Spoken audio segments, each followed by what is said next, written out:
మొట్టమొదటి కూడికను ఏర్పాటు చేసుకున్న సోదరులు కోట అనిల్ గారి కుటుంబానికి సంఘం తరఫున నా తరఫున హృదయపూర్వక వందనాలు తెలుస్తాను. దేవుడి ఆలోచన ఇటు మంచి మనసును వారు కలుగజేసిన విధానం బట్టి తెలుస్తుంది ఎంతగానో స్తుతిస్తూ అలాంటి ప్రేమను వారు కలిగి ఉన్నందుకు ప్రభునామాన్ని బట్టి వారికి కూడా శుభాలు తెలియజేస్తున్నాను. గతించిన సండే రోజున అన్నాను, అంతకుముందు వెనస్డే రోజు కూడా అన్నాను.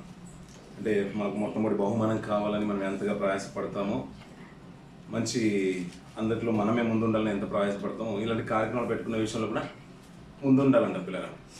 నిజంగా ఒక మాట చూసుకుని ముందుకెళ్దాం పిల్లరా. సామెతలు 8వ అధ్యాయము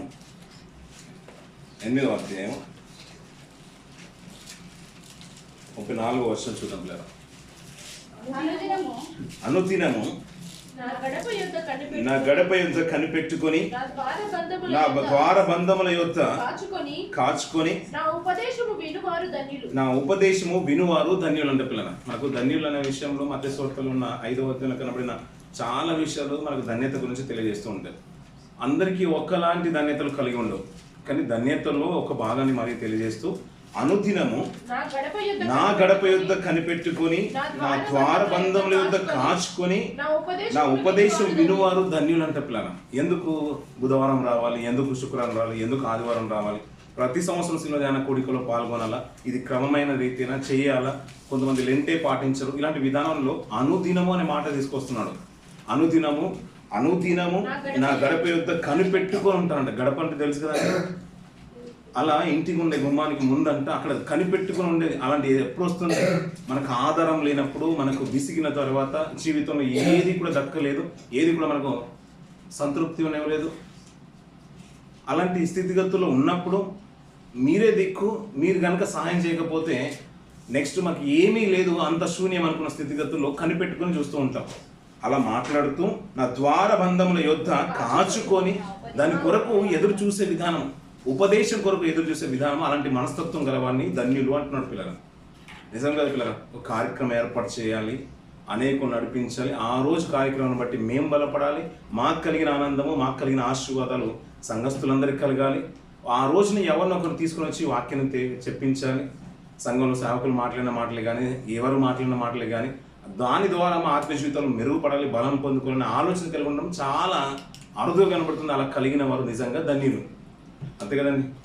నిజంగా ఈ లేఖనాలు మన గురించి మాట్లాడుతూ ఈ శిలువ ధ్యాన కూడికల్లో పిల్లల మొట్టమొదటి కార్యక్రమం ప్రత్యేకంగా మన శిలువ శ్రమల్ని మనం జ్ఞాపకం చేసుకుంటున్నాం.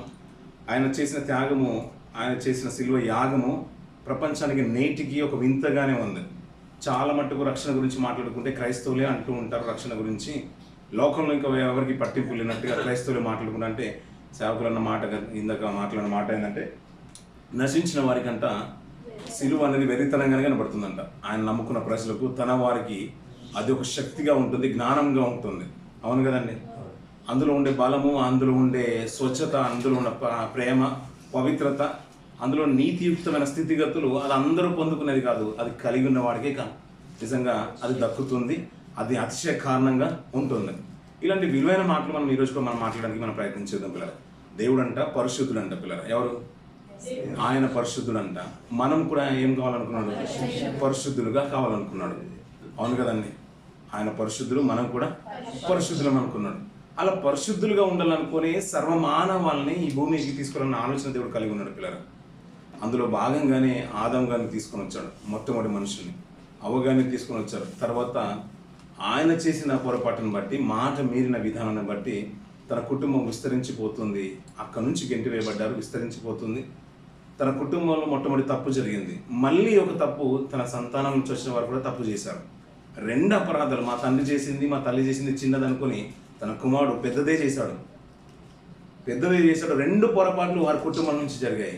అలా జరిగిన తర్వాత కాలక్రమేణా ప్రజలు విస్తరించిపోతున్న కారణంలో ఆయన ఏ ఆలోచన కలిగి ఉన్నాడు, ఏ స్థితి కలిగి భూమి మీద ప్రవేశపెట్టాడంటే, నేను పరిశుద్ధుని, నా పిల్లలు కూడా పరిశుద్ధులుగా ఉండాలనుకున్నాడు. సర్వమానవాళి పరిశుద్ధులుగా ఉండాలనుకున్నాడు.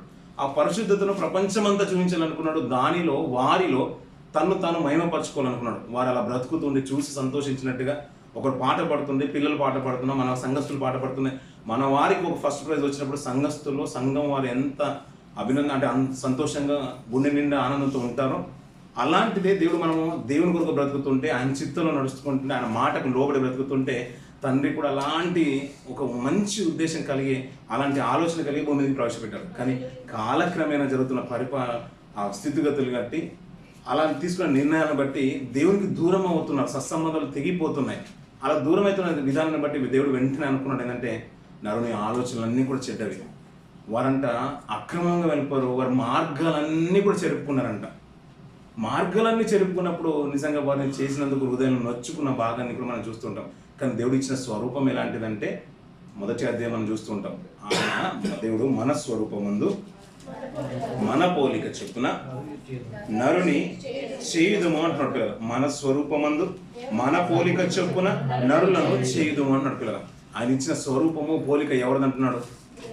దేవుంది. ఎప్పుడు విన్న మాటే, కానీ ఒక మాట గుర్తుంచుకోవాలి. అందుకని తొందరపడి ఒక మనుషుల్ని ఒక క్రియల్ని బట్టి తృణీకరించేది వేరు ఉంటుంది. రూపాన్ని బట్టి కానీ అంటే రూపమన్నా ఆకరణ ఒకటి కదా, వారికి ఉన్న స్థితిగతులను బట్టి మాత్రం తృణీకరించొద్దు. ఎందుకంటే కలుగజేసింది ఎవరంట? దేవుడు. అది చిన్న మాట కాదు, బాగా బేసున్న మాట. దేవుడు, అది చాలా గొప్ప మాట. అందుకనే వారి క్రియలు బాగాలేకపోతే అసహించుకోవడంలో బాగా తప్పు లేదు. ఎందుకంటే ఆయన అలా కోరుకోలేదు. సమాజం కూడా చెడు మార్గం నడుతున్నప్పుడు మనం అసహించుకోవడంలో పొరపాటు లేదు. ఎందుకంటే కానీ ఆకారాన్ని బట్టి వారికి ఉన్న స్థితిగతులను బట్టి మాత్రం మనం అసహించుకోదంట. అది ఇచ్చింది కలుగజేసింది ఎవరయ్య అంటే దేవుడు అన్నాడు. కాలక్రమేణా వారు పాడైపోతున్నప్పుడు నిజంగా దేవుడే హృదయాన్ని నొచ్చుకొని నిజంగా ఆలోచించండి పిల్లలు. దేవుడు నోహవును కుటుంబాన్ని ఏర్పాటు చేసుకుని సర్వమానవాళ్ళని నాశనం చేశాడంటే ఎందుకు నాశనం చేసి ఉంటాడు? కలుగజేసింది నాశనం చేయడానిక? ఎందుకు నాశనం చేశాడండి? ఎందుకు నాశనం చేశాడు? పాపం విస్తరించిపోయింది. దేవుడు అనుకున్న చిత్తము ప్రజలు కనిపించట్లేదు, తన ఆలోచనలు కనిపించట్లేదు. ఒక కుటుంబాన్ని వేరుపరిచి ప్రపంచాన్ని నాశనం చేసేంత ఆలోచనలు దేవునికి వచ్చాయంటే అది దేవుని యొక్క ఆయన సంకల్పంలో భాగం కాదు కదా. ఆయన కొరకు బ్రతకాలని, తన కొరకు నిత్యము ఆయన సన్నతించాలని, నా ఆలోచనలన్నీ కూడా వారి హృదయంలో ఉండాలని, వారు ప్రతి ఆలోచన ప్రతి క్షణం నా కొరకు ఉండాలని, మంచి నడవడి నేర్చుకోవాలని దేవుని యొక్క తలంపులు పిల్లలు. అందుకని మొట్టమొదటి మాట ఏంటంటే నేను పరిశుద్ధుల్ని, మీరును పరిశుద్ధులై అంటున్నాడు. కాలక్రమేణ యెషయా గ్రంథంకి వచ్చిన తర్వాత అక్కడ యెషయా గారితో దేవుడు మాట్లాడుతున్న మాటలు చూసుకుని మనం ముందుకు వెళ్దాం పిల్లల. మొదటి అధ్యాయం 2వ వచనం నుంచి కొన్ని మాట్లాడుచున్నాడు. చెవియొగ్గుము, గొప్పవారినిగా చేసి తిని వారు నా మీద తిరగబడి ఉన్నారు అంట పిల్లలు. సరిపోతుంది కాదు. అందుకని ఇంకొక మాట అంటాడు 20వ వర్షం కూడా చూడండి పిల్లలు. తిరగబడిన ఏడగా సరిపోతుంది పిల్లలు. అంటే తిరగబడడం అనే మాట చిన్నగా అనిపించిన, తిరగబడడం అంటే ఏంటి పిల్లల? వ్యతిరేకించడం. తల్లి డాడీ జాబ్కి వెళ్ళిపోయాడు, ఆఫీస్కి వెళ్ళిపోయాడు, వచ్చేలోపు పిల్లలకి తల్లి చెప్తుండేది, వాళ్ళ మమ్మీ చెప్పిన మాటలు కానీ ఒకళ్ళ ఫాదర్ చెప్పిన మాటలు కానీ, ఆయన మాట ఇది చెయ్యండి అని అన్నాడు అనుకోని వాడు చేయడు అనుకోండి, రానరా డాడీ రానరా లేకుంటే మమ్మీ రానరా అనే మాట ఎలాగైతే ఉంటుందో అలా వచ్చిన తర్వాత చెప్తారు వాడు నా మాట వినట్లేదు అంటుంది. అంటే మాట వినకపోవడం తిరగబడినట్టేనా? మాట వినకపోవడము తిరగబడిన స్థితిలోకి నడిపిస్తుందంట. వారు నా మాట వినక నా మీద తిరగబడుతున్నారు. దేవుడు అనుకున్న మాట ఏంటంటే నేను పరిశుద్ధుని, వారు పరిశుద్ధులుగా ఉండాలి. ఆ పరిశుద్ధతలోకి ఏమైనా నడిపించడానికి నేను ఎంతోమంది నడిపిస్తున్నాను. అలా నడిపించడానికి ప్రతి తరంలో దేవుడు తన కొరకు ఏర్పాటు చేసుకున్న భక్తులు కనబడుతుంటారు. ప్రతి తరంలో వారు అలా కాలక్రమేణా ఆది కాండంలో కనబడుతున్న నీతిమంతుడైన నోహ కనబడుతుంటాడు. ఇంకా తరాలు మారుతున్న కొద్దీ ఒక్కొక్క నీతిమంతుడు ఆయా తరాలు కనబడుతున్నాడు. ఒక్కొనే నిలబెట్టేసి తన ద్వారా తన కుటుంబం రక్షింపబడింది. వారు కూడా నీతి క్రియలు కలిగి ఉన్నారు కాబట్టి వారిని చూసైనా కానీ వీరిలో మార్పు వస్తుంది అనుకున్నాడు. కానీ వారి మార్గాలన్నీ కూడా చెరుపుకున్నారంట పిల్లలు. ఇంకా ముందుకు వెళ్తుంటే యెషయా గారి కాలంకి వచ్చేసరికి పిల్లల ప్రపంచమంతా కూడా ఒక దీటైన స్థలంలో వెళ్ళిపోతుంటే, ఒక పాపలోకంలోకి వెళ్ళిపోతూ ఉంటే తన ప్రజంగాన్ని ఏర్పాటు చేసుకుని ప్రత్యేకించుకొని వీరైనా నా కొరకు బ్రతుకుతారు అనుకుంటే ఆ జనంగా కూడానంట దేవుని మీద తిరగబడిపోతున్నారంట. నా మాటకు సంబంధించట్లేదు అంటున్నాడు. అందుకని యెషయా ఒక కార్యం చేస్తావా నా కొరకు అన్నప్పుడు చెప్పు ప్రభా అంటే, నా కొరకు వెళ్ళేవారు ఎవరూ లేరు, నా బాధను నా వేదనను చూసేవారు ఎవరు లేదంటే నేను వెళ్తానన్నాడు యెషయా. నేను వెళ్తానన్నాడు. ఎవరి కొరకు వెళ్తానంటే నీ కొరకు వెళ్తాను ప్రభా, నీ చిత్తం కొరకు వెళ్తాను, నీ పని జరిగించడానికి నేను వెళ్తాను. ఎందుకంటే అంత గొప్పగా అంత లోతుగా ఆలోచిస్తున్నానంటే ఎంత గొప్ప మనసు కలిగి ఉండాలండి. అన్న కదా పిల్లలు, చిన్న కార్యం కాదు పిల్లలు. పరాయి దేశంలో ఉంటూ మీ గృహాల్లో మీరు కార్యక్రమం ఏర్పాటు చేయడము, సంఘానికి సహకారులుగా ఉండడము, మీ తగిన దాంట్లో మీకు కలిగిన దాంట్లో నుంచి, దేవుడు ఇచ్చిన దాంట్లో నుంచి శ్రేష్టమైన కానుకలు ఆయన సన్నిధికి సమర్పించడం చిన్న విషయం కానే కాదు. ఎందుకంటే అలాంటి మనసు రావడం గొప్ప విషయం. అందరికీ చాలా డబ్బు ఉంటుందండి, అందరికీ సాలరీస్ ఉంటాయి, ఇక్కడ ఉంటాయి, అక్కడ ఉంటాయి, అన్ని విధాలుగా ఉంటాయి. కానీ ఇవ్వాలనే మనసు రావడం చాలా గొప్ప విషయం. అది ఎంత ఇచ్చామనేది కాదు, ఎంత గొప్పగా చేసామనేది కాదు, ఇవ్వాలనే మనసు రావడం గొప్ప విషయం. ఆయన ఆలోచించండి, చూడండి, నేను వెళ్తే నీ ప్రజలు ఒకవేళ వారు మారితే నువ్వు సంతోషంగా ఉంటావంటే తండ్రి నేను వెళ్ళడానికి సిద్ధమే. మరి ఒకవేళ చనిపోతే నీ కొరకు నేను చనిపోవడానికి కూడా సిద్ధం అంటున్నాడు. ఎవరు? భక్తుడు అంటున్నాడు, యేషయ్య గారు అంటున్నారు. అంత గొప్ప మనసు భక్తుడిగా ఉంటే, ఆ తరంలో ఆయనకు ఉంటూ ఉంటే, అతనితో మన మాట ఏంటంటే దేవుడు ఒక మంచి మాట మాట్లాడతాడు. 20వ అధ్యాయము, యేషయ్య గ్రంథం 20వ అధ్యాయం 2వ వచనం నుంచి కొన్ని మాటలు మనం చూద్దాం. ఆ కాలంన యెహోవా ఆమోజు కుమారుడైన యేషయ్య ద్వారా ఇలాగ సెలవిచ్చెను, నీవు పోయి నీ నడుము మీద గోనెపట్ట విప్పి నీ పాదం నుండి జోళ్ళు తీసివేయము.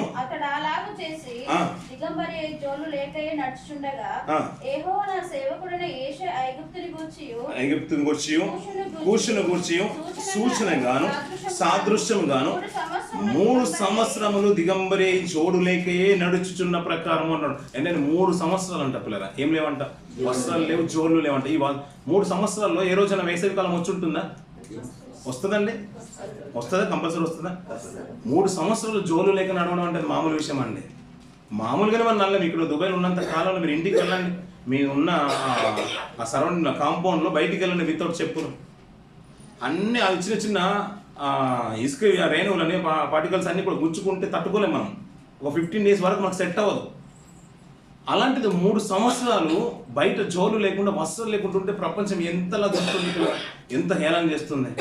అంటే తన కొరకు నేను వెళ్తానంటే దేవుడు పరీక్షించే విధానం చూడండి పిల్లరా. అంతగా వరించాలా, అంతగా ఓర్చుకోవాలా దేవుని కొరకు అంటే అవును అంతగానే ఓర్చుకోవాలనుకుంటున్నాడు. అందుకని యేషయ్య గారు బట్టి నేను వెళ్తానన్నాడు. నీ కొరకు నేను వెళ్తాను. మరి ప్రాణత్యాగమైన దానికైనా సిద్ధం ఉండదు, దానికంటే ముందు చేయాల్సిన కొన్ని ఉన్నాయన్నాడు. నువ్వు దిగంబరిగా కాళ్ళు జోళ్ళు లేకుండా నువ్వు 3 సంవత్సరాలు నడవాలన్నాడు. 3 సంవత్సరాలు, 3 దినాలు కాదు, 3 గంటలు కాదు, 3 నిమిషాలు కాదు, అది 3 సంవత్సరాలు. ఆ కాలాలు మారుతున్నా కానీ చెప్పుల జోళ్ళు లేకుండా సంచరిస్తూనే ఉన్నాడంట పిల్లల. చూసేవారికి ఎలా ఉంటుందండి, ఎంత ఘోరాన్ని అతను అనుభవించి ఉండాలి. ఎందుకొరకంటే దేవుని ప్రజల కొరకు, తన ప్రజల కొరకు కాదు. అందుకనే ఆయన కుటుంబం గురించి ఒక మాట అంటాడు, నేను నా కుమారులంట ఇజ్రాయేల్ మధ్య సూచనలుగాను మహత్కార్యాలుగా ఉన్నాడు. ఎంత అద్భుతమైన మాట అండి. అనగారిన లోకంలో అదృశ్యమైపోయే ఈ లోకంలో, పాపభరితమైన లోకంలో ఒక కుటుంబం ఉన్నతంగా దేవుని కొరకు బ్రతుకుతుందండి. ఎంత గొప్ప విషయం అండి. అంత ఇంత కాదు పిల్లలు, మనం మామూలు సాహసం రావడమే అరుదు. వచ్చినా సనుక్కుంటూ వస్తూ ఉంటాం, లేదా భక్తిని పైకి చూపించుకోవడానికి వస్తూ ఉంటాం. ఇంకా లోపల మనకు ఉంటాయి, ఎందుకంటే ఆ కోవల నుంచి వచ్చినవని కాబట్టి నాకు కూడా తెలుసు, మీకు కూడా తెలుసు.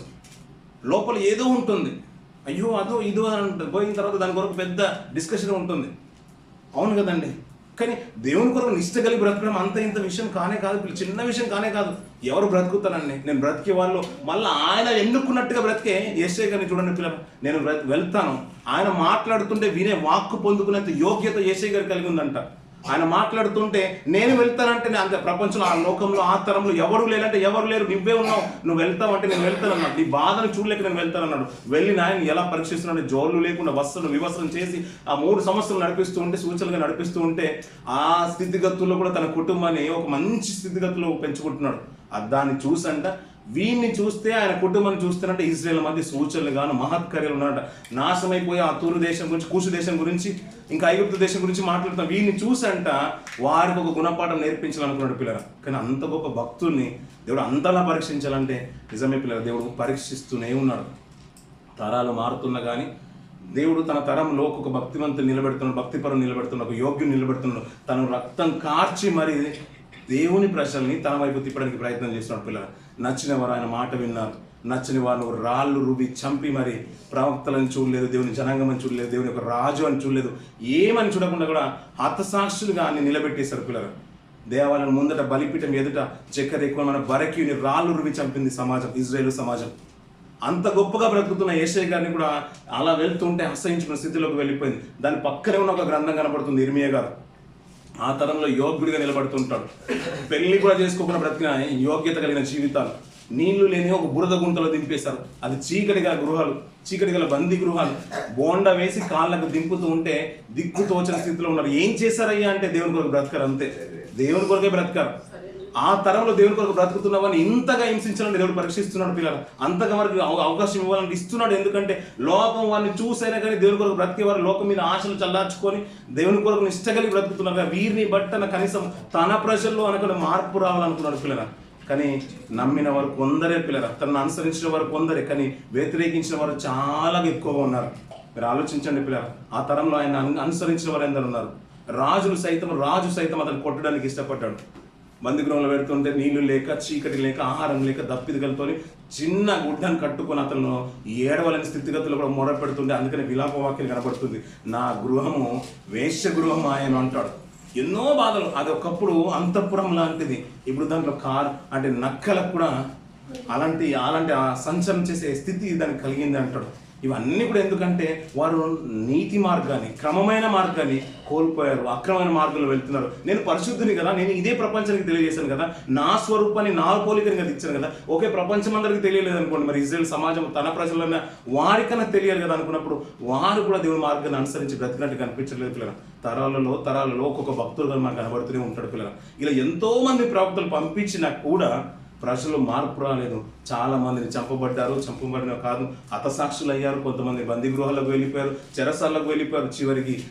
చివరిగా అతని కుమారుని కూడా ఈ లోకానికి దేవుడు పంపించేశారు పిల్లలు. అందుకనే ఈ మధ్యకాలంలో మనం ఎక్కువ వెంట గతించిన కొన్ని సంవత్సరాలుగా ఆయన వచ్చింది ఈ లోక రక్షణ కొరకు. అంటే చాలా మంది అంటున్నారు అంటే రక్షణ గురించి ఆయనే ఇవ్వాలంటే నిజమే పిల్లలు, ప్రపంచానికి ఆయన ద్వారానే రక్షణ ఉందన్నాడు.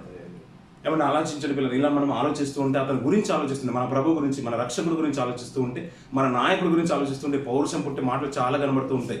అంతలో పరిశుద్ధత కలిగిన వాడు భూమి మీద అతని లాంటి వాడు ఎవరున్నారండి? అందుకని నాలో పాపం ఉన్నదని స్థాపింపగలవాడు ఎవడు అంటాడు. అలాంటి పౌరుషం గల మాటలు ఆయన ద్వారానే వెలువడ్డాయి. ఏమంటే రాజులు అనేవారు, దేవతలు అనబడేవారు, ప్రవక్తలు అనబడేవారు ఎంతోమంది ఉన్నాను. ఆయనలో బ్రతికిన వారు ఈ ప్రపంచానికి ఎవరు కూడా కనిపించలేదు పిల్లరా. అందుకని నమ్మిన వారు అతన్ని విశ్వసించారు.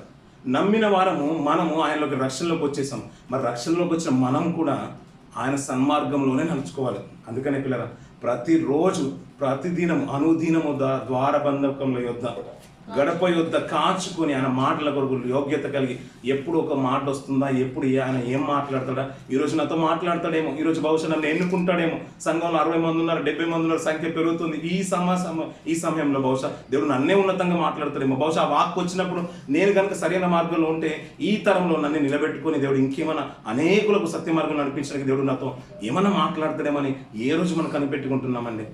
ఏ రోజు మనం ఏమైనా ఎగి చూస్తున్నామా? ఆ రోజు ఇజ్రాయెల్ సమాజంలో కూడా దేవుడికి ఆ భంగపాటే కలిగింది పిల్లల. ఆశలన్నీ కూడా నిరాశలైపోయి నీళ్లు చల్లినట్టుగా ఆయన ఆశలన్నీ కూడా చల్లరిపోతున్న తరంలో ఒకడు ఉన్నాడు. ఈ తరంలో కనీసం నువ్వు నేనైనా కానీ ఎవరైనా కానీ వచ్చే తరంలో అయినా కానీ ఒక్కరినైనా నిలబెట్టాలన్న ఆలోచన మన కుటుంబంలో కలిగి ఉన్నామండి. ఏమంటే ఏదైనా పర్లేదు, నా ఉద్యోగం అయినా పర్లేదు, నేను ఉద్యోగం చేసుకుంటే నేను వస్తాను సన్నిధికి. ఏమంటే దేవుడు పని చేసుకోవద్దని ఎప్పుడు చెప్పడండి, డబ్బు సంపాదించడానికి ఎప్పుడు చెప్పడండి, నీతి మార్గం నడవద్దని ఎప్పుడు చెప్పడండి, సన్మార్గం నడవండి, మీ కష్టార్జితాన్ని మీరు అనుభవించండి, మీ కష్టార్జితంతో మీరు సుఖం అనుభవించమంటాడు. నీ భార్య పిల్లలతో నువ్వు ఆనందంగా ఉండు, నీ సన్నిధిని అనుభవించు, దేవుని సన్నిధికి సావాసానికి రండి అంటాడు. మంచి మార్గంలో దేవుడు ఈ చెప్పలేని మాట అంటూ ఏది లేదు పిల్లలు. ఎందుకు ఇవన్నీ రాయించాలంటే ఆయన పరిశుద్ధతలోనికి మనం నడిపించడానికి.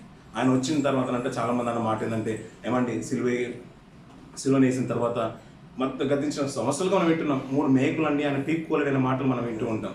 ఏమండి ప్రపంచానికి ఏమర్థమైందండి అనే మాడికి ఏం అర్థం కాలేదు, కనీసం మనకేం అర్థమైంది? ఆయన వచ్చిందే ప్రాణం పెట్టడానికంటే ఆయన ఎందుకు పీక్కుంటాడు? ఈ విషయం, ఈ చిన్న లాజిక్ ఎందుకు అర్థం అవ్వలేదు ప్రపంచానికి? ఆయన ప్రజలతో అన్న మాట చూడండి పిల్లరా. ముందుగా ఆయన వెళ్ళకంటే ముందు పలికిన మాట చూడండి పిల్లరా. మత్తయి సువార్తలో ఉంటుంది, అలాగే లూకా సువార్తలో కూడా ఉంటుంది. లూకా సువార్త 18వ అధ్యాయం 32వ వచనం నుంచి కొన్ని మాటలు మనం చూద్దాం పిల్లరా. 31వ వచనం చూద్దాం. 31వ వచనం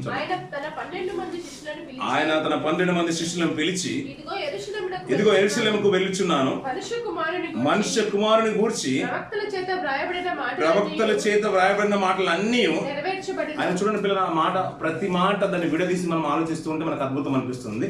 ఆయన మాట ఏంటంటే, ఇదిగో యెరూషలేముకు వెళ్ళుచున్నాను. ఎందుకు వెళ్తున్నాడంట? మీరు చెప్పండి, ఎందుకు వెళ్తున్నాడు ఆయన? శిలువ మరణం ఉంది అంటే తెలిసే వెళ్తున్నాడా? తెలిసే వెళ్తున్నాడు. అంటే ఆయన రాకముందు, ఆయన 2000 సంవత్సరాల కింద వచ్చాడండి, ఆయన మాకంటే మా పూర్వీకుల కంటే ముందున్నవాడు కాదండి, మొన్ననే వచ్చాడనే మాట మనం విన్నా. ఒక మాట అంటున్నాడు, ఆయన మొన్న 2000 సంవత్సరాల క్రితం వచ్చినా అతని గురించి అంట మనుష్య కుమారుని గురించి ప్రవక్తల చేత వ్రాయబడిన మాటలన్నీ కూడా నెరవేర్చబడిన. అంటే అతని గురించి అతను రాకముందే లేఖనాలు ఉన్నాయి అంటున్నాడు. వారికంటే వారు అనుకునే వారికంటే కూడా ముందే లేఖనాలు ఉన్నాయి. ఆ లేఖనాల ప్రకారం నెరవేర్చబడడానికి ఆయన వచ్చాడు. ఆయన అన్యజనులకు అప్పగింపబడును. వారు ఆయనను అపహసించి అవమానపరిచి ఆయన మీద ఉమ్మి వేసి ఆయనను కొరడాలతో కొట్టి చంపుదురు. మూడవ దినాన ఆయన మరలా లేచునని చెప్పాను. గ్రహింపలేదు. ఈ సంగతి వారికి మరుగు చేయబడిన గనుక ఆయన చెప్పిన సంగతులు వారికి బోధపడలేదు. ఈ చెప్పిన మాటలన్నీ కూడా ఎవరు చెప్పారు అంటే ఆయనకు ముందే తెలుసండి. ఇప్పుడు ప్రాణానికి వరకు ప్రాణం పెట్టడానికి వెళ్తున్న ఆయనకి ఇప్పుడు ఆ మేకులు తీసుకోవాల్సిన అవసరం ఏముంది ఆయనకు? మీరు ఆలోచించండి కదండి. ఇప్పుడు మనం దుబాయ్ వచ్చింది ఏంటంటే ఇక్కడ కష్టపడడానికి డబ్బు సంపాదించింది. అయ్యో ఇక్కడ కష్టం అవుతుందని వెళ్ళిపోయిన వారు చాలా మంది ఉన్నారు. ఇప్పుడు వచ్చింది ఎందుకు? కష్టపడడానికే కదా. ఇప్పుడు సులువు వస్తుందని ఇప్పుడు మనం అప్పట్లో వినేవాళ్ళం. ఏం లేదు, అక్కడ బావులు ఉంటే తవ్వుకోవడానికి, తవ్వుకోవడం అమ్ముకోవడం అనే కాన్సెప్ట్ ప్రజల్లో వండిపోయింది. అవును కదండి. అక్కడ పూర్వం అనేవాళ్ళు బావులు ఉంటాయి, ఎంత తవ్వుకోవడము అమ్ముకోవడం. ఎంత రాత్రి బావులు కష్టపడి నేను ఎక్కువ అమ్ముకున్నాను, బాగా సంపాదించుకుని అందుకని బ్రేస్లెట్ చైన్ ఇవన్నీ పెట్టుకుని వచ్చేసాను, ఉంగరాలు బాగున్నాయని మనం చూపించుకునే వాళ్ళం చాలా మట్టుకు. అందరూ అలాగే ఉండేవారు మనం. కానీ ప్రభు చెప్తున్న మాట ఏంటంటే నువ్వు వచ్చింది దాని కొరకు కదా, ప్రాణం పెట్టడానికే కదా వచ్చింది. ఈ విషయం అర్థమవుతుంటే తను రక్షించుకోలేదా? ప్రపంచం అనుకుంటుంది ఏంటంటే ఆయనే రక్షించుకోలేదంటే ఆయన వచ్చిందే ప్రాణం పెట్టడానికైతే ఆయన ఎందుకు అలా రక్షించుకుంటాడు? మనం వచ్చింది మనకు అందుకని అంటాడు ఏంటంటే ఆయన వచ్చింది ప్రాణము పెట్టడానికంట, మనం వచ్చింది ప్రాణము ఆయనలాగా. అందుకని ప్రభు అన్న మాట ఏంటంటే ప్రాణం పెట్టుటకు దాన్ని తిరిగి పొందుకున్నటకు నాకు అధికారం ఉంది. ఇప్పుడు మనకు కూడా ప్రాణం పెట్టడానికి అధికారం ఉంది. ఇప్పుడు ఆయన పెట్టేశాడు కదా, మనకు కూడా శిలో పోయిన ఎక్కేసి మనం ఎక్కిద్దామంటే కుదరదు. ఆయన చేశాడు కాబట్టి ఆయన మాదిరికరమైన జీవితాన్ని మన జీవితంలో మన బ్రతుకుల్లో అవలంబించుకొని ఆ మాదిరికరమైన జీవితాన్ని బట్టి మన కుటుంబాన్ని, మన సంఘాన్ని, మన సమాజాన్ని, మనకు తెలిసిన వారిని, మన సరౌండింగ్స్, మన పరిధిలో, మన స్థితిగతులు అనేకులకు రక్షణ ఆనందం అందించాలి. ఇది మన మీద ఉన్న ఒక పని భారం, బాధ్యత, దాని రెస్పాన్సిబిలిటీ అంటారు కదా. ఇంతగా ఆయన గురించి మాట్లాడుతున్న లేఖనాలను బట్టి ప్రపంచం ఏం అర్థం చేసుకుంది పిల్లలు. అందుకని పిల్లలు ఆయన చేసిన మాట వచ్చిన పిల్లలు ఆయనకు వివస్త్రం చేసి అంట 3 సంవత్సరాలు కాలినడక నడిపించేశారు. ఏషియా గారి గురించి, ఇర్మియా గారి గురించి పొందిన శ్రమలు అంతా కాదు, ఆ తరాలు మారుతున్న కొద్దీ ప్రతి ఒక్కరు దేవుని కొరకు అంతగా హింసింపబడుతుంటే సాక్షాత్ తన ప్రియ కుమారుడు ఎంతటి అవమానం పొందుకున్నాడో ఇందాక చదువుకున్న మాటని మాట్లాడుతుంటాడు. ఆయన మనుషులకు అన్యజనులకు అప్పగింపబడను, వారు ఆయనను అపహసించి అవమానపరిచి ఆయన ఉమ్మి వేసి కొరడాలతో కొట్టి చంపుదురు అంటాడు పిల్లలు. అదే లూకా సువార్తలో కొన్ని మాటలు ఆయన అప్పగింపబడిన తరువాత పొందిన మాటల గురించి చెప్తూ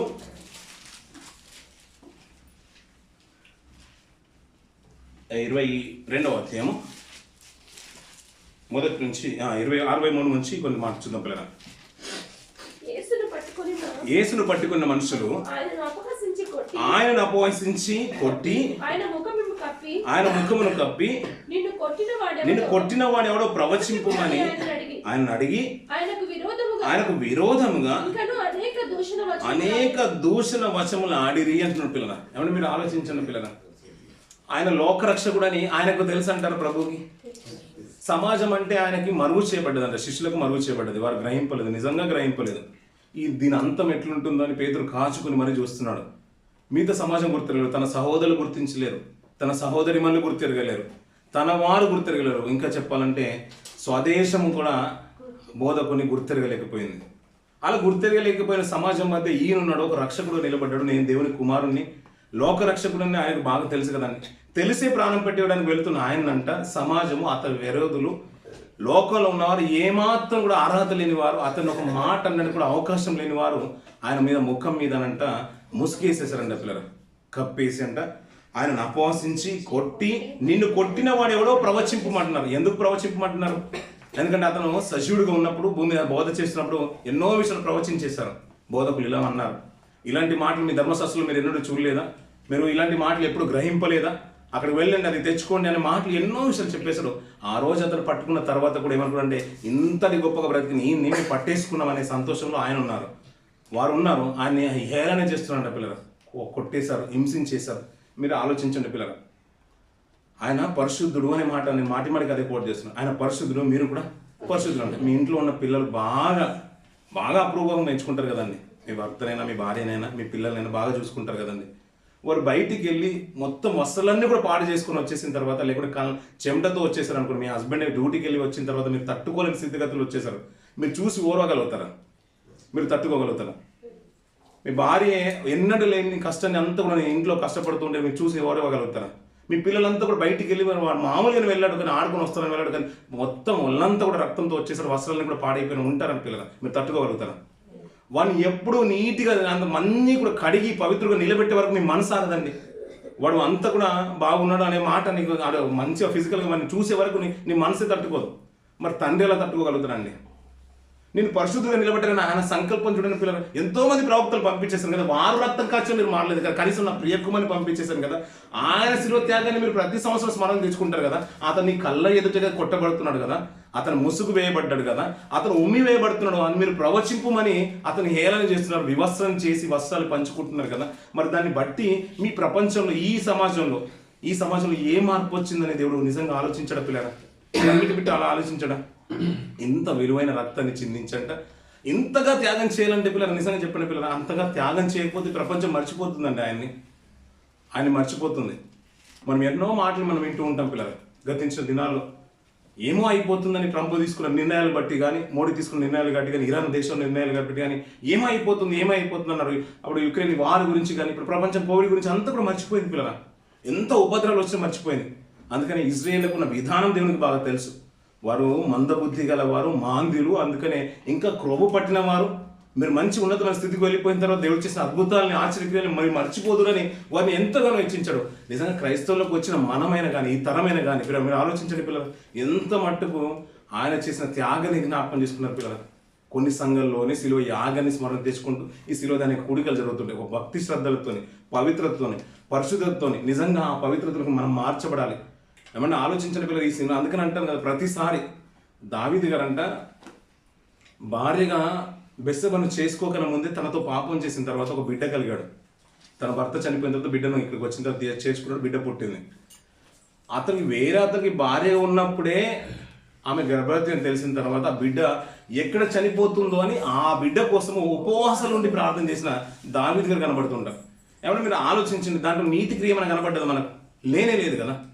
అలాంటి నీతి కార్యం లేని దగ్గరే అతను ఉపవాసం ఉండి ప్రార్థన చేస్తూ ఉంటే, ఇంకా మాట్లాడుకుంటుంటే చాలా సంఘటనలు మనకు కనబడుతున్నాయి. తన ప్రజల కొరకు, తన ప్రజలకు వాక్యాన్ని అందించడానికి, దేవుని యొక్క శాసనాలు అందించడానికి, ఆయన కొరకు కాదు, తన స్వార్థం కొరకు కాదు, దేవుని ప్రజల కొరకు 40 రాత్రులు పగళ్ళు అన్నపానాలు మాని సీనాయి కొండనెక్కిన మోషే గారు ఎక్కడండి? అతను ఏ భక్తి కనబడుతుంది? దేవుని మనసును అంతగా అర్థం చేసుకున్నారు. ఎందుకయ్యా అంటే, ఇంత కష్టం నీకెందుకు, ఇంత ఉపవాసం ఎందుకంటే దేవుని ప్రజలు బాగుండాలని, దేవుని ఒక మనసు వారు గుర్తెరగాలని. ఇలా మాట్లాడుకుంటే ఎంతో మంది కనబడుతున్నారు. ఒకసారి వెళ్ళిపోయావు కదా, మళ్ళీ వెళ్ళిపోయాడు, 40 రోజులు మళ్ళీ వెళ్ళిపోయాడు, 40 పగలు మళ్ళీ రాత్రులు మళ్ళీ తీసుకుని వచ్చాడు శాసనాలు. ఇలా మాట్లాడుకుంటే ఒక నీతిపడు, ఒక భక్తిపడు, దేవుని మీద నిష్ట కలిగి బ్రతుకుతున్నవాడు ఒక చెరసాల్లో నుంచి సింహ బోన్లోకి వెళ్ళిపోయాడు. సింహ బోన్లోకి వెళ్ళిపోతుంటే ఆ రాజుకు మనసు పట్టట్లేదు, నిద్ర రావట్లేదు, సంగీత ద్వారాలు అన్ని కూడా మానిపించేశాడు. ఆ వాయిద్యం ఏం వాయించడానికి వీలు లేదని ఒక శాస్త్రాన్ని పుట్టించేసాడు. రాత్రి అంతఃపురం ఏంటంటే ఇంపైన సువాసన రాత్రి చామల ముందు వచ్చేది, అంటే మంచి నిద్ర రావడానికి. అలా అంతఃపురాలు అలా ఆ రీతిలో ఉండే. అలాంటి వాయిద్యాలు కూడా వాయించడానికి వీలు లేదు అన్నాడు. ఆ దుఃఖ స్వరం కూడా రావడానికి వీలు లేదన్నాడు. సంతోష స్వరాలు కూడా రావడానికి వీలు లేదు. ఎందుకంటే ఓ నీతిమంతుడు అన్యాయంగా బందీ గృహంలో ఉన్నాడు, సింహ బోన్లో ఉన్నాడు. అతనికి ఏమైనా అయితే నేను తట్టుకోలేను. నా రాజు హృదయం, ఒక అన్యుడైన రాజు హృదయమే కలత చెందుతుంది. అలాంటి వాడి కొరకు రాజు రాత్రంతా కూడా నిద్ర పట్టలేదు పిల్లల. ఏమంటే ఆయన నీతిమంతుడేనా? మన ప్రభు నీతిమంతుడేనా? ఆయనకు తెలుసా శిలువ యాగం ఉందని? ఇప్పుడు ఆయన అంతలా ఉన్నాడు కాబట్టి మరి ఇప్పుడు నువ్వెన్ని ఉపవాసాలు చేయాలి, నేనే ఉపవాసాలు చేయాలి? మీరు ఆలోచించండి పిల్లలు. చిన్న లాజిక్ అయినా కానీ ఏమంటే అంత ఉపవాసాలు చేసి మనం ఏంటి ఉద్ధరించేది ఉంది అంటారా? ఏమంటే మీరు ఆలోచించిన పిల్లలు, ఆయన అంత భక్తి శ్రద్ధలతో ఆయన ఒక పుణ్యకార్యం చేయడానికి భూమికి వచ్చాడు. కొన్ని రోజుల తర్వాత, ఇంచుమించు మనం ఇప్పుడు ఈ లెంటులో ఉన్నాం కాబట్టి కొన్ని రోజుల తర్వాత, ఒక 40 రోజుల తర్వాత ఆయన సిలువను ఎక్కబోతున్నాడు కదా. ఆయన ఎక్కబోతున్న విషయం తెలిసిన తర్వాత నీ మార్పు, నీ హృదయం నిజంగా నువ్వు మనసు పెట్టి నువ్వు ఆలోచిస్తుంటే నీకు తినడానికి కూడా నీ మనసు రానే రాదు, నువ్వు పడుకోవడానికి కూడా నీకు మనసు రాకూడదు. ఎందుకంటే నిజంగా నీ దేవుడు, నీ రక్షకుడు నువ్వు నమ్మితే ఆయన కొరకు నువ్వు ఏం చేయాలంటావు? నువ్వు ఏదో ఒకటి చేయాలి మనం అంటూ ఉంటాం పాటల రూపంలో. నేను ఏదైనా చేస్తాను అన్నావు, ఏది అక్కర్లేదు, నీతి కార్యం నువ్వు చెయ్యి.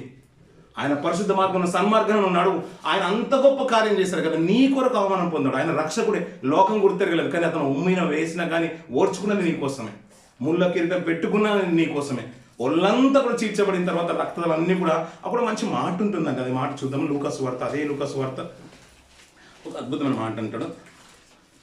22వ అధ్యాయం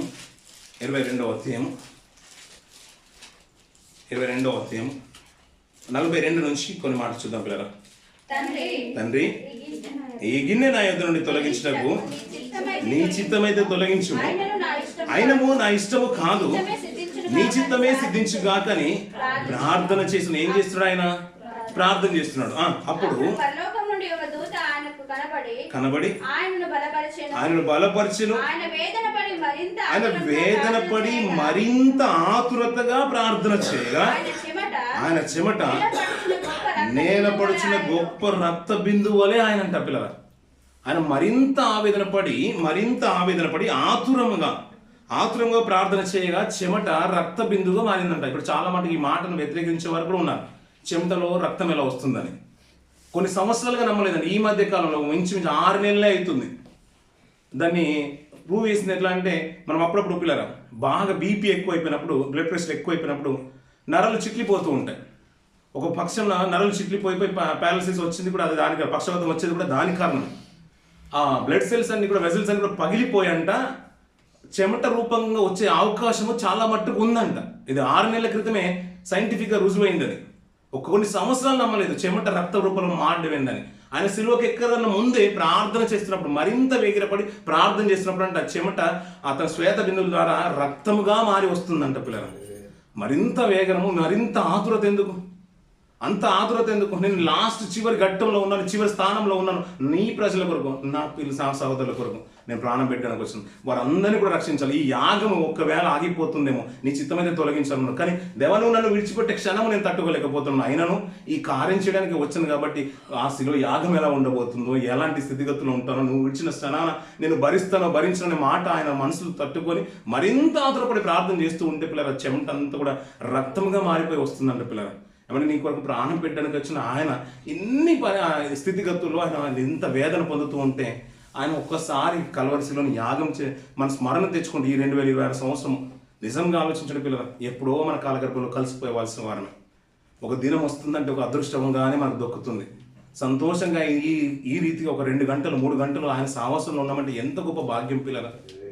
ఇది ఎప్పుడు వీలో తెలిసి వస్తుందంటే, నువ్వు 6 నెలల్లో నువ్వు పోతావు అనే విషయం ఎవరైనా చెప్పారనుకోండి మనకు, లేదు మిమ్మల్ని కంపెనీ టర్మినేట్ చేస్తుంది ఇక్కడ నుంచి అని, ఇదే లాస్ట్ వర్కింగ్ డే అని చెప్పిండు అనుకోండి, ఒక 1 వీక్లో మీకు నుంచి అన్ని కూడా సర్దుకొని వెళ్ళిపోవాలని చెప్పారు అనుకోండి, లేదని మనకు అంత అయిపోయింది, మనం ఇక్కడ నుంచి వెళ్ళలేము, అలాంటి భారం అంతా కూడా మన పీకల దాకా వచ్చిందని మనకు తెలిసినప్పుడు అప్పుడు అర్థమవుతుందండి. అలాంటి స్థితిగతుల్లో ఉన్న ఆయన,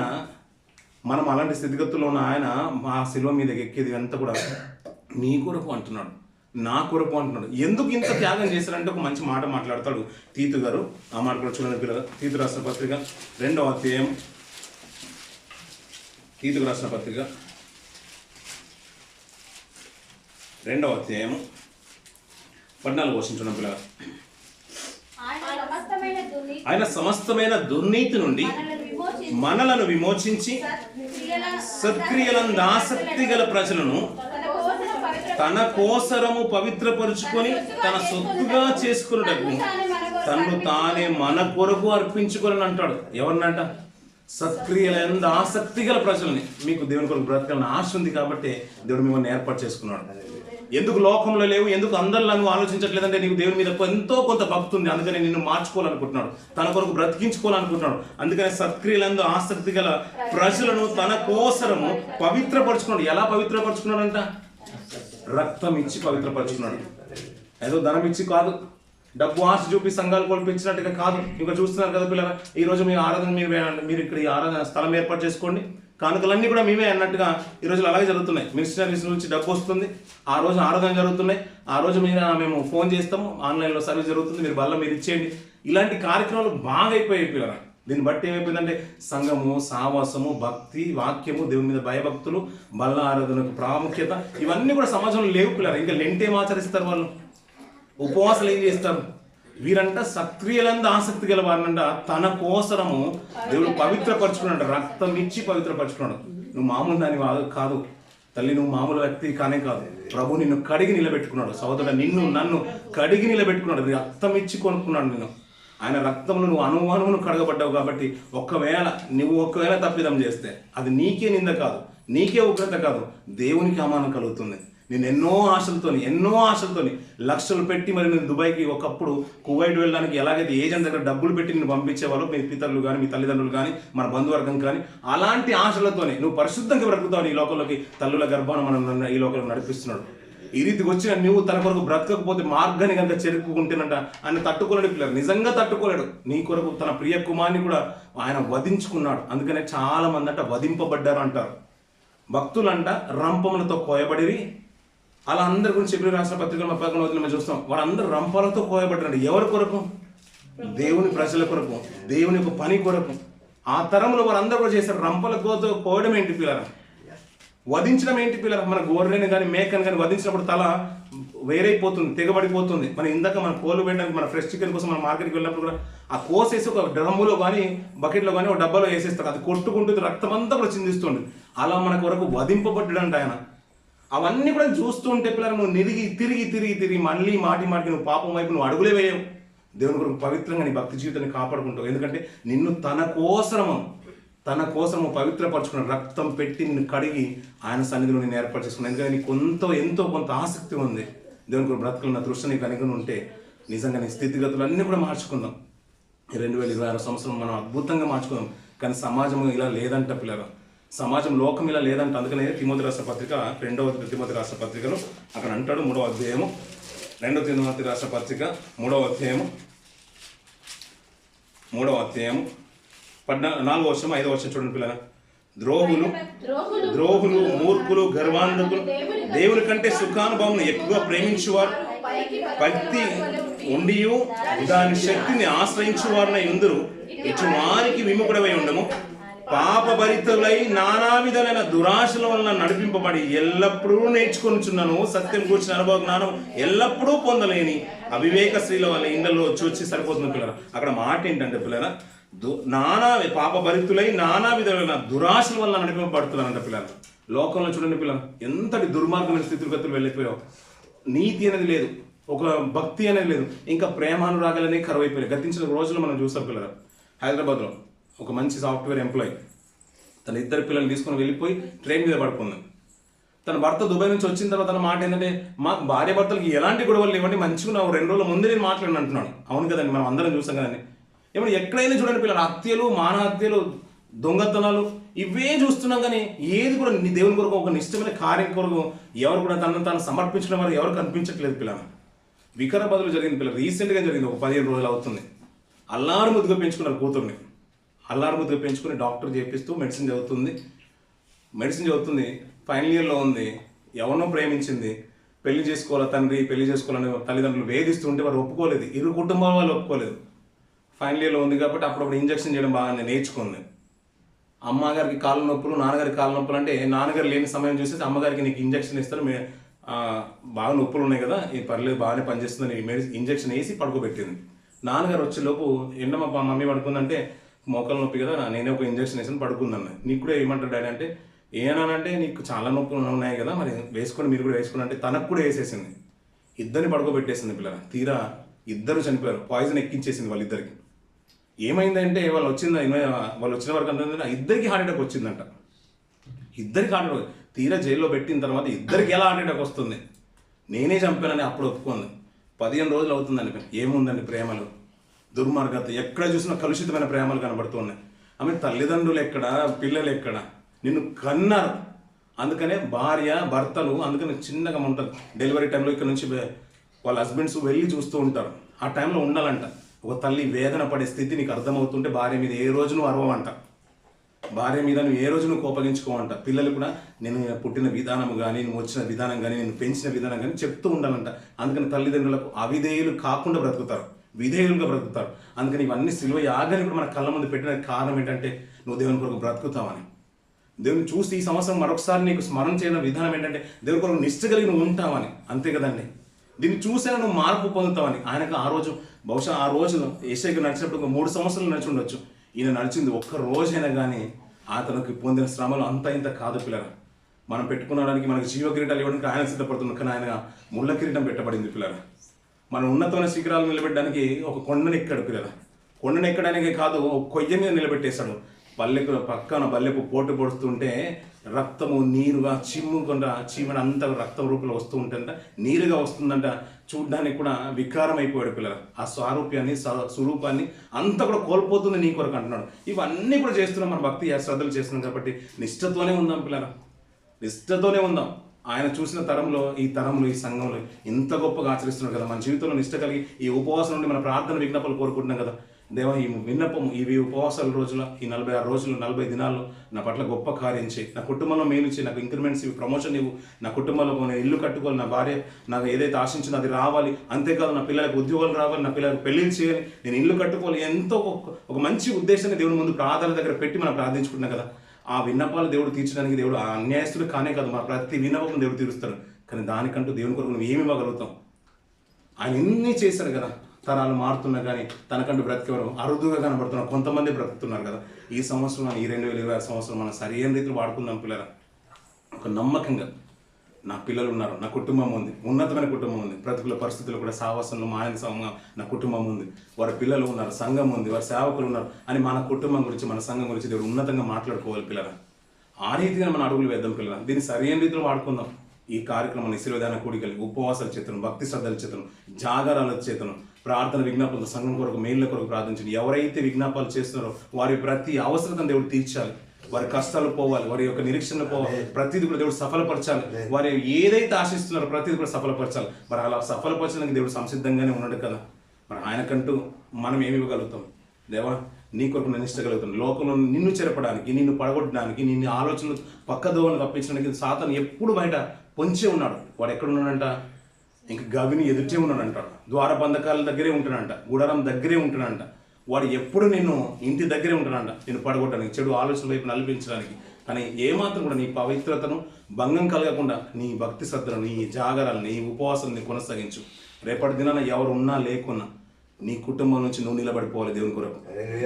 నీ కన్ను మూయగానే ఆ నిత్యత్వంలో ప్రభుత్వం ఉండాలి. ఆయన కార్చిన రక్తం వృధా కావద్దు. బల్లను తీసుకుంటున్నావు కదా, శిలువ యాగాన్ని భక్తి రక్షణలు తీసుకుని వచ్చావు కదా, నీ కొద్దిగా శ్రద్ధ ఉంది, పాటలు పాడల ఆసక్తి ఉంది కదా, దాన్ని బట్టి దేవుడు నిన్ను ఏర్పాటు చేసుకున్నాడు. ఎందరికో లేని రక్షణ భాగ్యం, ధనవంతులకు లేని రక్షణ భాగ్యం నీకు ఇచ్చాడు కదా. ఆ రక్తము వృధా కావద్దు, అది పరిశుద్ధుని యొక్క రక్తము. నిన్ను కడిగి నిలబెట్టుకున్నాడు.